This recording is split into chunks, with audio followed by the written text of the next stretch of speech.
Hello, everybody out there. We've got another one of our fabulous facilitators who's going to be joining us at the Future of Strengths Forum. And I am super excited that Vicky has decided to join us. You know me, I'm not going to tell you much about her. I'm going to let her introduce herself. But with that in mind, she is going to be doing one of our sessions and helping coaches and those who are interested in strengths out there get to know a little bit more about themselves and some of how you can apply strengths out there. So without further ado, Vicky, please introduce yourself to the world. Hi, Joe. Thanks for having me. I'm so excited to be here. My name is Dr. Vicky Goodin. I am a certified CliftonStrengths coach. I have been one since June of 2019, a little bit pre-COVID, when I decided to make a career switch. I had been working in higher education for 30 years. I made this decided moment to say, I'm going to go try something new. And off to London Gallup I went, which was Ooh. unusual because I'm a US strengths-based coach normally. So I am certified with the EMEA group. And I have been happily self-employed doing leadership coaching and development for the last 6 years. So Well, there's a little piece we have in common. We both actually certified internationally. yes. You in London, and I certified in Mexico City in the first Spanish speaking cohort. So there you go. But Yeah. we're both now based here in the US. Yes. So I love Yep. that. Yeah, I told my husband at the time, I said I really wanted a global perspective on strengths. I had been doing strengths for over 20 years in the higher education space in the US and thought if I'm going to go get certified, I wanted a bigger, more global perspective. So off to London I went. And I think I was one of the last in-person cohorts because of COVID. There were no really online models at that point. So I was probably one of the last in-person cohorts that was trained in London for a bit. Oh, wow, that's awesome. I Yeah, love that you did that. I love that you went for the international perspective. yeah, I think that's great. Maybe that's a seed for other people out there. it is. So we're lucky enough to have you as a facilitator for the forum this year. So why don't you give the people a little taste or teaser of what they can expect from your session? Thanks. So this year, I wanted to branch out a little bit more and go back to some work that Gallup had done on well-being at work, which actually was written post-COVID about the change in mentality about what wellness really was and what well-being meant in particular to wellness. So my session is called Thrive, How to Harness Your Strengths to Create a Balanced Life. And it is really based on the book, Wellbeing at Work, but I've taken it to another level of how do you bring balance into all areas of your life, not just your work life, but your community, your social, your financial, and your physical health, and how those all manifest in different ways. And the difference between well-being and wellness, because there are some nuanced differences. So that's a little bit about what we're going to cover in my very short session. I love that. And I mean, and that fits perfectly in with what we're doing, right? Because while we do look at things that are going to be important in the workplace, right? I love when you have strategic and arranger, like I have strategic and arranger. So I think there's always that opportunity to kind of mix things up a little bit and go, okay, it's really cool here. What happens if we do it over here? Right. Yeah, And what does it look like in this space? So I love finding that flexibility within something that has such power and yeah, apply it in so many different ways. So I'm really excited that you're bringing that to the forum this year. I think that'll be a lot of fun. Um, so I ask everybody this lovely third question, and it's always a surprise. And I know I prepare you only shortly before we get on, but I don't tell you I the know. question. So I'm going to have you pick a number 1 through 5. And whatever number you pick, I'm going to give you the question that's associated with it. But they're all roughly around conceptually what the future of strengths means. Okay.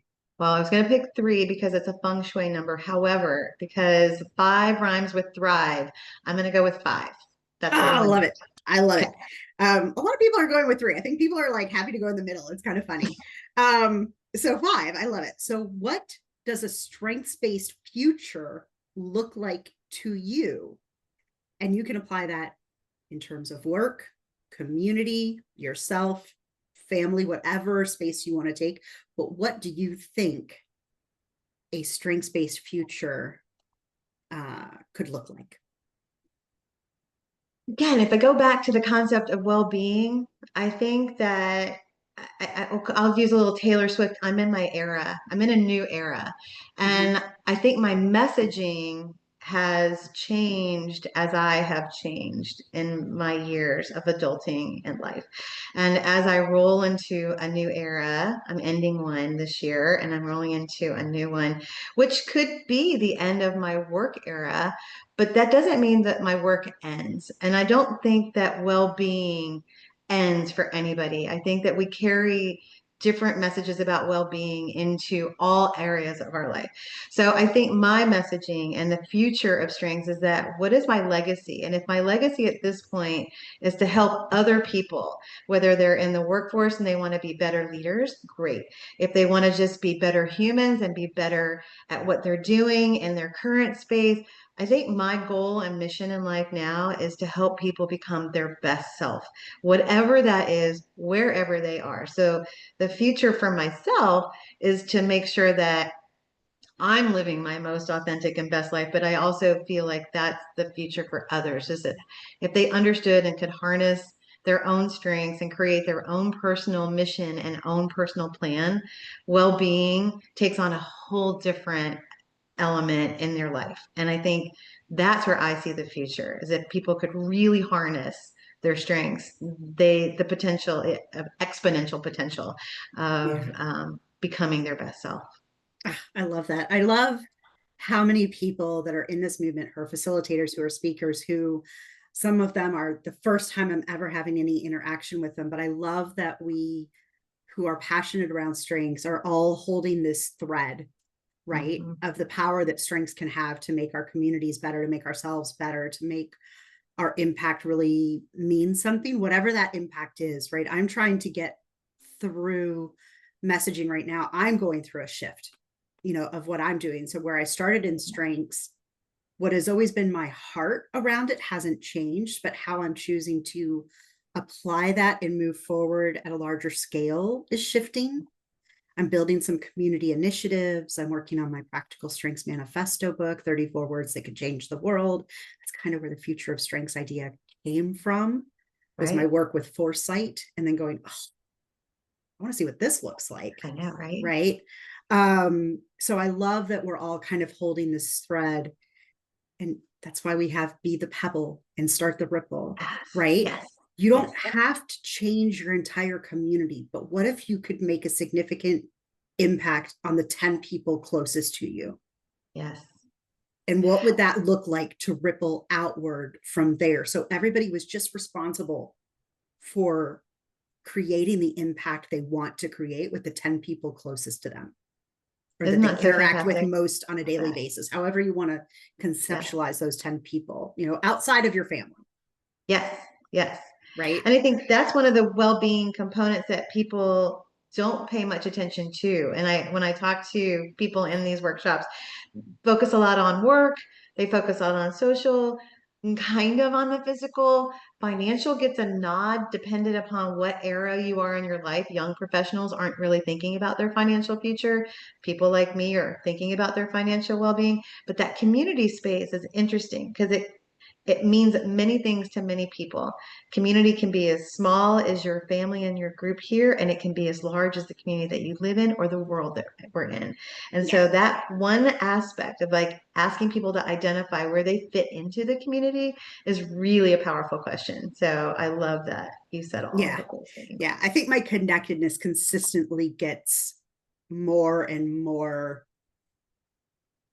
activated, Yep. right, as I move into this work, right? It's definitely one of my dominant talents. It's been there for a while, but I think it just keeps getting more and more activated with my futuristic, with my ideation, with my positivity. And I had a conversation with some people today, and I'm reading a book, and our next book for our book club is The Upside, which is, how America came together 100 years ago. And 100 years ago is really a mirror of where we are right now. And it's the curve of how we go from me to we, and we're on that slide back to me. So how do we get back up to the we again? Wow. Right. And I am using strengths as that thread. It's not just strengths, it's strengths and how do we use strengths as a foundation for that kind of movement, where we start to come back together as a community, as we start to come back together as what a village traditionally meant. What I Yeah. think we're all kind of searching for are those shared experiences, which we really just don't have as many anymore. No. And And I how do do we think do that without tragedy being the thing that brings us together, right? Tragedy right. always brings people together, but how do we do that without the tragedy piece? I love that. And it's interesting because I just got off a client call and we were talking about, the shift in generations and how generations are communicating with each other. And again, I have connectedness in my top 10 too. So I hear you and I feel what you're talking about because that connectedness is really one of those things that I've leaned more into, I think, because the world just got really big. And I think when you're a solopreneur, it can be really small. So you have to try to find all those meaningful connections. But I do love the fact that outside of tragedy, there is a human element and experience, but it's hard through these new generations of like people who want to be shut off and closed and don't want to communicate as like we did before. And how do we bring back some of those missing links and pieces? I think is really important in this conversation. Yeah. Well, and we're going to be looking at some generational aspects too during the forum. So I love that we're That's doing that. good. And I'm Yeah. pretty excited because I didn't have it before, but I'm really hoping that the daughter of one of my dear friends in the community that we have here, when we first mentioned strengths to her, I think she's 19 or 20. Wow. She's definitely flat out Gen Z, right? And when we first mentioned strengths to her basic demeanor was like, no, thank you. I'm good. Right. Which is most of the Generation Z Right. response to trying to take strengths is, I'm good. I know who I am. You're like, well, hold on. There's so much more to it. So when I started explaining it to her, and she's actually going to study psychology, she was like, oh, I'm really intrigued. So I think she's actually going to be on the panel Oh, for Gen good. Z. So we don't just have coaches trying to work with Gen Z. We have a Gen Z who's actually going to tell us what they want and what they're Yeah. looking for and Yeah. what would be meaningful for them. So I'm really hoping she's going to be able to make it. But I think that's really important for us to be looking at because, I find myself in those little moments of being squarely Gen X and going, like, why is this so hard? And even when you have a Right. language and you know these things, it's still how to do that, how to bridge those, that communication. So I'm really looking forward to a lot of what we have to offer at the Future of Strengths Forum, but I might be biased. But I do think we have some pretty interesting lineups this year. And I do hope that you will be able to join us out there and have a come because you want to hear what Vicky has to say, but come because you want to hear what everyone has to say. We've got 3 great days, and if you can't make all of them, that's okay. It's virtual, it's online, but it's also going to be recorded.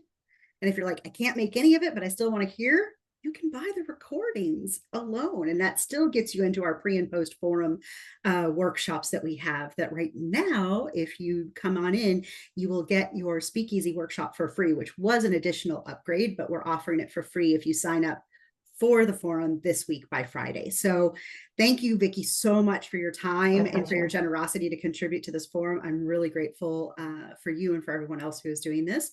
And for everybody else out there, I hope to see you at the forum. Thanks.